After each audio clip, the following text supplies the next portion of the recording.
Hello friends, welcome back. It's me Mayank. This is my 11th video on the series of important formulas for the competitive exams. Today I am discussing the formulas from the topic mensuration. The first subtopic is frustum of a cone. ये frustum of a cone होता क्या है? जैसे मैं इस कोन की height एक certain height पे मैं ये कट करके ये पार्ट में हटा दूं, तो जो ये रिमेनिंग पार्ट होगा ना, इसे हम कहते हैं फ्रस्टम. ओके, तो अगर हम मानते हैं कि जैसे ये हमारा फ्रस्टम है, तो इसका जो टॉप फेस है इसका रेडियस स्मॉल आर है, ये बॉटम फेस का रेडियस कैपिटल आर है. इस टॉप फेस का अगर हम एरिया A1 कहते हैं तो इसकी वैल्यू क्या हो जाएगी? पाई आर स्क्वायर. और अगर हम बॉटम फेस का एरिया A2 कहते हैं तो इसका एरिया क्या हो जाएगा? Pi capital R square. जो ये लाइन है हमारा, ये हमारा क्या हो जाएगा? Slant height. Slant height L से, और जो ये परपेंडिकुलर डिस्टेंस होगी ये क्या होगी?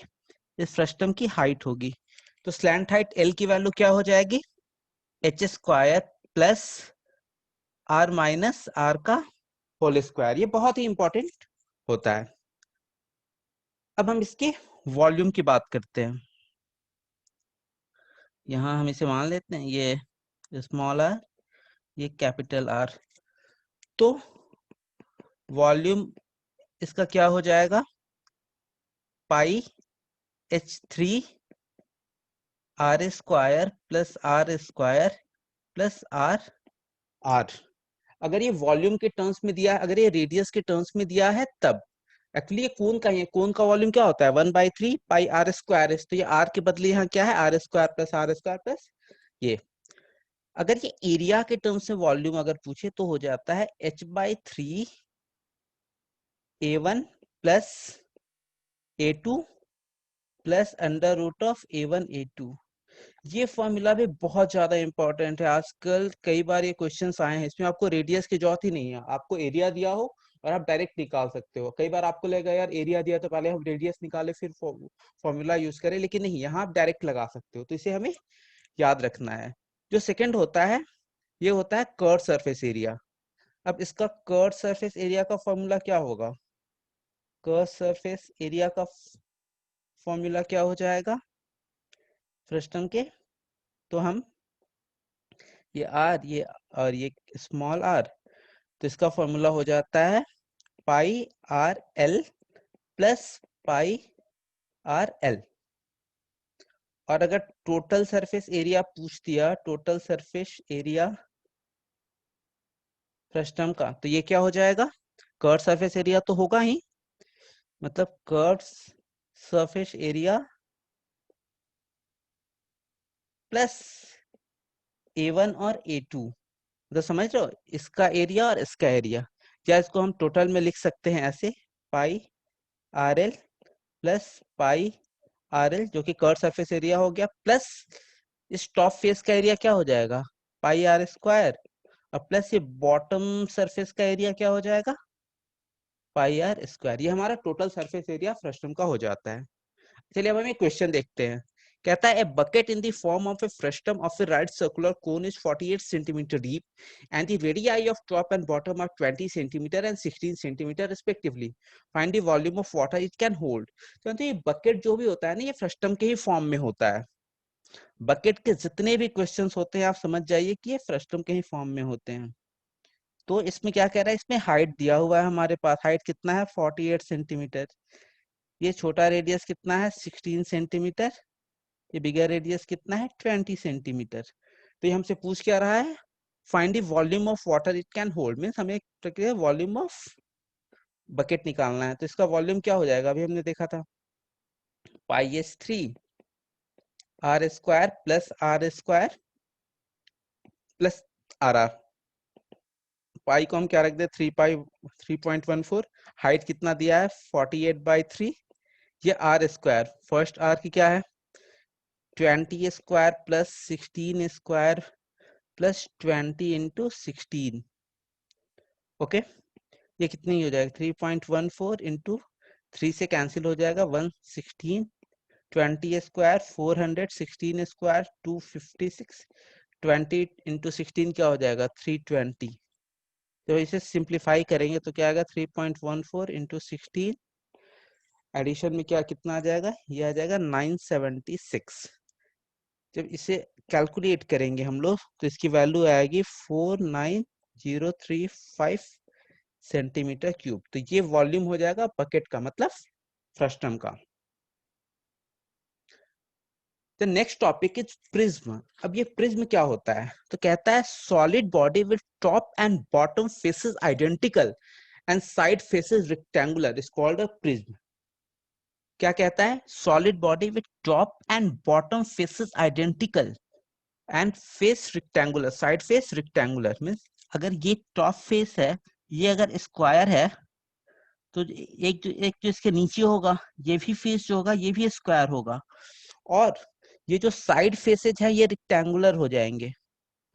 तो इसे हम क्या कहते हैं, प्रिज्म।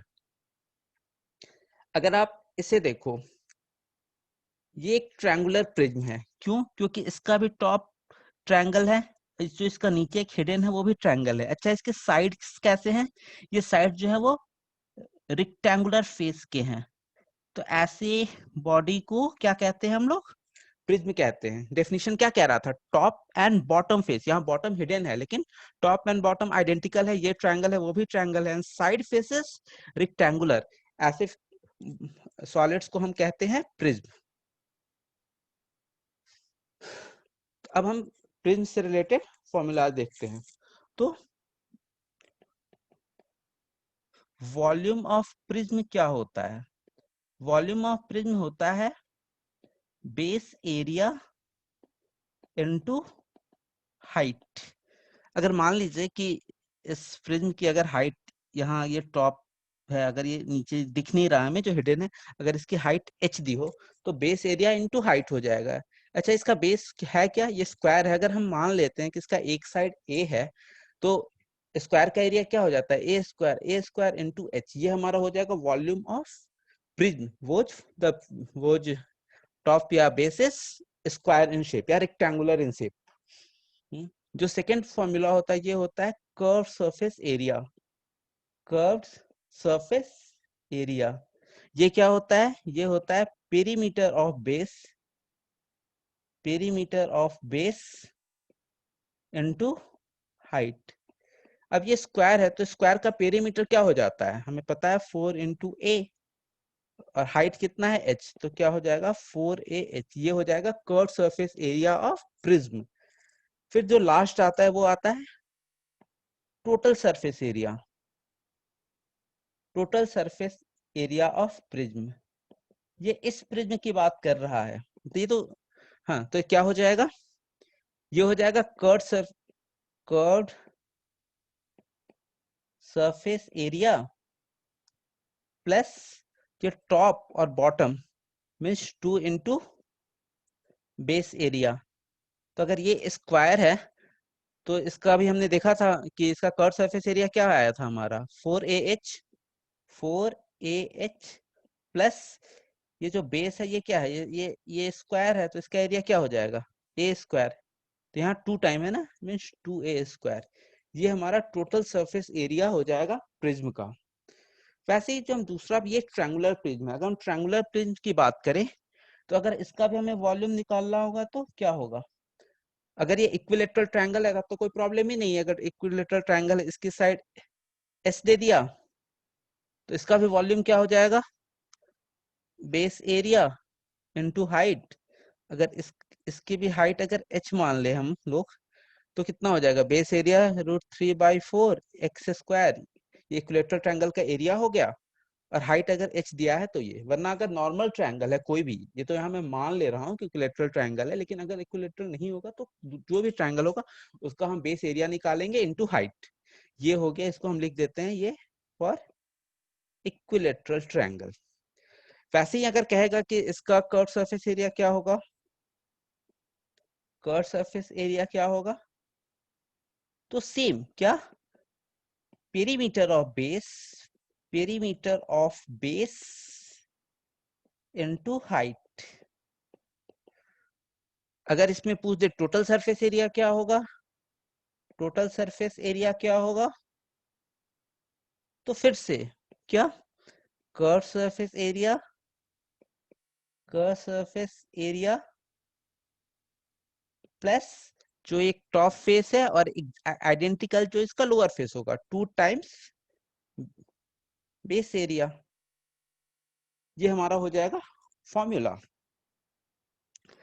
चलिए अब हम एक क्वेश्चन देखते हैं। क्वेश्चन कहता है if the base of a right rectangular prism remains constant and its lateral edges are halved, is volume is reduced by, मतलब कह रहा है कि एक रेक्टेंगुलर प्रिज्म है, मान लेते हैं कि यही रेक्टेंगुलर प्रिज्म है, और ये कह रहा है कि if the base of the right rectangular prism remains constant, मतलब अगर रेक्टेंगल है और इसका लेंथ और ब्रेथ दिया हुआ है, कह रहा है कि इसमें जो बेस है ये कांस्टेंट है, एंड इस लैटरल एजेस आर हाफ्ड, मतलब जो ये इसकी साइड है ना, इसको हाफ कर दिया गया। अगर हम इसे फिगर में डिपिक्ट करें तो ये कैसे आ जाएगा, अगर हमने यहाँ इसका हाइट h माना है तो यहाँ ये छोटा हो जाएगा, बाकी सब चीज सेम रहेगा। तो ये क्या हो जाएगा, ये h/2 हो जाएगा। बाकी ये एल बी, ये लोअर साइड भी सेम होता है, एल बी, यहाँ एल बी जो भी है। तो कह रहे हैं इसका वॉल्यूम का क्या होगा। तो अगर हम फर्स्ट केस की बात करें तो फर्स्ट केस में वॉल्यूम क्या हो जाता है प्रिज्म का, area, base area into height, ये कितना हो जाएगा, एल बी इंटू एच। वैसे न्यू केस में वॉल्यूम 2 क्या हो जाएगा, जब हाइट h/2 हो गया तो वॉल्यूम 2 क्या हो जाएगा, ये हो जाएगा एल बी इंटू h/2। तो चेंज कितने का आया, change in volume, change in volume कितना हुआ, हाफ हो गया एग्जैक्टली।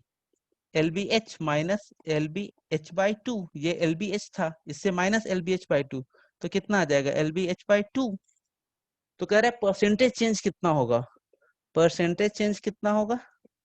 तो आपको वैसे भी समझ में आ रहा है, पहले एल बी एच था, अब एल बी h/2 हो गया, तो परसेंटेज चेंज कितना हो जाएगा, 50% चेंज हो जाएगा। तो आंसर कितना आ जाएगा, 50%। इसे आप न्यूमेरिकली भी लिख सकते हो, L B h/2 change by initial, initial कितना है L B H into 100, L B H cut गया 2 से, ये 50, तो ये 50% reduction in volume. The next solid is pyramid. अच्छा, पिरामिड और प्रिज्म में बेसिक डिफरेंस क्या होता है, देखिए ये पिरामिड है, अगर ये हम एक प्रिज्म को लेते हैं, ये हमारा प्रिज्म है, अब हम ये जो 4 वर्टिसेस हैं इसको हम ज्वाइन करके एक टिप बना दें, मतलब ये हम क्या किए, इस चारों को मिला के एक टिप बना दिए, वर्टेक्स बना दिए, एक वर्टेक्स बना दिए। अच्छा, जो इसका साइड फेसेज है ना, ये ट्रायंगुलर है, और जो ये इसका बेस है, ये इसका बेस है, ये एक पॉलीगन है, ये कोई भी ट्रायंगल हो सकता है या रेक्टेंगल हो सकता है, कुछ भी हो सकता है। तो ऐसे फिगर्स को हम पिरामिड कहते हैं। कैसे फिगर्स को, आप समझ रहे हो, ये बिल्कुल प्रिज्म की तरह है, लेकिन जो यहाँ प्रिज्म के 4 अलग अलग वर्टिसेस हैं, इसको हमने ज्वाइन कर दिया, इसको ज्वाइन कर देंगे तो कैसा हो जाएगा। तो जो यहाँ यहाँ स्क्वायर आ रहा था प्रिज्म के केस में, ये प्रिज्म है, तो देखिए इसके जो साइड फेस हैं ये कितने हैं, ये रेक्टेंगुलर हैं, रेक्टेंगुलर, और प्रिज्म के साइड फेसेस कैसे हैं, ट्रायंगुलर। यही इन दोनों में बेसिक डिफरेंस होता है, किसमें, प्रिज्म और पिरामिड में।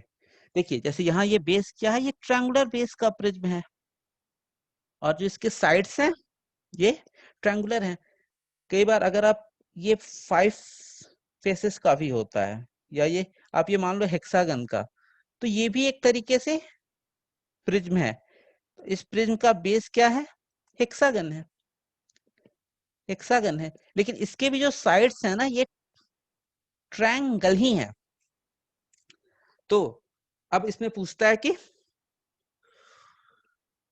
अब इसमें कहता है कि अगर हमें इसकी वॉल्यूम निकालनी हो तो वॉल्यूम ऑफ प्रिज्म क्या हो जाएगा, वॉल्यूम क्या हो जाएगा प्रिज्म की, ये होता है 1/3 बेस एरिया इनटू हाइट, ये हो जाता है हमारा, सॉरी ये हो जाता है हमारा पिरामिड का वॉल्यूम। वैसे ही अगर कहता है कि इसका कर्व सरफेस एरिया क्या होगा, कर्व सरफेस एरिया क्या होगा पिरामिड का, तो इसका होता है, ये होता है half perimeter of base, perimeter base into L. L क्या होगा, यहाँ स्लैंट हाइट होगा।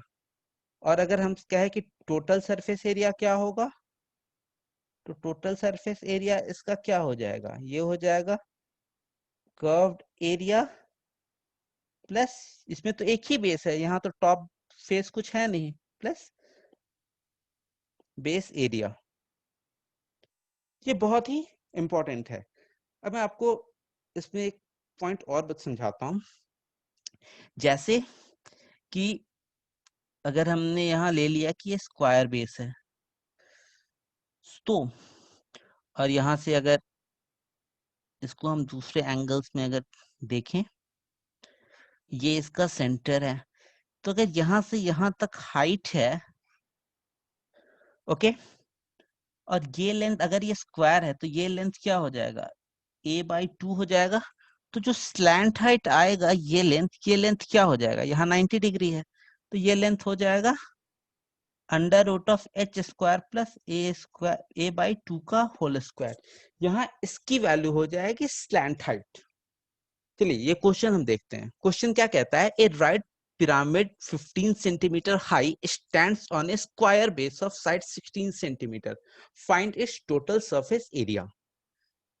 मतलब बात समझे, क्या कह रहा है, right pyramid on A square base, मतलब बेस स्क्वायर है इसका, जैसा हमने अभी फिगर में बनाया है। इसकी जो हाइट दी हुई है, मतलब जो टिप है, टिप से जो बेस की हाइट है, ये कितनी दी हुई है, 15 सेंटीमीटर। ये जो बेस है, ये स्क्वायर बेस है, इसका जो लेंथ दिया हुआ है ये 16 सेंटीमीटर दिया हुआ है। तो टोटल सरफेस एरिया पूछ रहा है, तो हमें हाइट पूछ रहा है, हमें इसमें क्या पहले निकालना होगा, हमें पहले इसमें एल निकालना होगा, स्लैंट हाइट निकालना होगा। तो हमारा एल क्या हो जाएगा, एल जो है वो ये लाइन है, ये लाइन हमारा एल है। एल की वैल्यू क्या होगी, एच स्क्वायर प्लस a/2 का होल स्क्वायर। मतलब अगर हमें स्लैंट हाइट निकालना है, तो स्लैंट हाइट की वैल्यू क्या हो जाएगी, L H square plus a/2 का होल स्क्वायर। एच यहाँ कितना है, 15, हाइट कितनी दी हुई है क्वेश्चन में, 15, और 16/2 क्या हो जाएगा, एच हो जाएगा 15 स्क्वायर प्लस a/2 मीन्स 16/2 का होल स्क्वायर। 15 स्क्वायर कितना होता है, 225। ये कितना हो जाएगा, 16/2 8, 8 स्क्वायर कितना है, 64। तो ये कितना हो जाएगा, 289। तो इसकी वैल्यू कितनी हो जाएगी, 17 सेंटीमीटर। और अगर आपको याद होगा पाइथागोरियन ट्रिपलेट, तो हमें पता है कि ये हमारा राइट एंगल ट्रायंगल है, एक साइड 5 है, एक साइड हमें 8 दिख गया, दूसरा साइड हमें 15 दिया हुआ है, तो तीसरा साइड क्या होता था इवन नंबर के केस में, 17। 8 15 17 इज ए ट्रिपलेट, तो 17 हम 1 मिनट पे निकाल लेंगे। तो अब हमें स्लैंट हाइट मिल गया। अब हमें इसमें क्या निकालना है, हमें इसमें निकालना है टोटल सरफेस एरिया। तो टोटल सरफेस एरिया क्या हो जाएगा, curve surface area, curve surface area into curve surface area plus base area. Curve surface area क्या होता है, हमने भी क्या बताया था, half base perimeter, base perimeter into L plus base area. अब ये बेस पेरीमीटर यहाँ क्या होगा, ये स्क्वायर है, और तो स्क्वायर के पेरीमीटर क्या होती है, 16 × 4। तो अगर हम यहाँ सबकी वैल्यू रख दें, बेस पेरीमीटर, पेरीमीटर क्या हो जाएगा, पेरीमीटर क्या होता है, 4a ही होता है ना, तो क्या हो जाएगा 4 × 16 इंटू एल। एल की वैल्यू अभी हमने कितना निकाला है, 17 प्लस बेस एरिया, स्क्वायर का एरिया क्या होता है, a² मीन्स 16 इंटू 16। तो जब हम ये कैलकुलेट करेंगे तो यहाँ 2 से कट गया, तो 16 टू जा 32 इंटू 17 प्लस 16 स्क्वायर कितना होता है 256। इसे कैलकुलेट करते हैं हम लोग। 17 टू जा 34, 3 17 3 जा 51, 544 प्लस 256, 6 4 10, 5 4 9 10, 800 सेंटीमीटर स्क्वायर आ गया। तो ये पिरामिड का टोटल सरफेस एरिया कितना आया 800 सेंटीमीटर स्क्वायर। ऐसे हम इसे कैलकुलेट करेंगे। थैंक यू, फिर कल मिलते हैं हम लोग कुछ नए चैप्टर के साथ। बाय।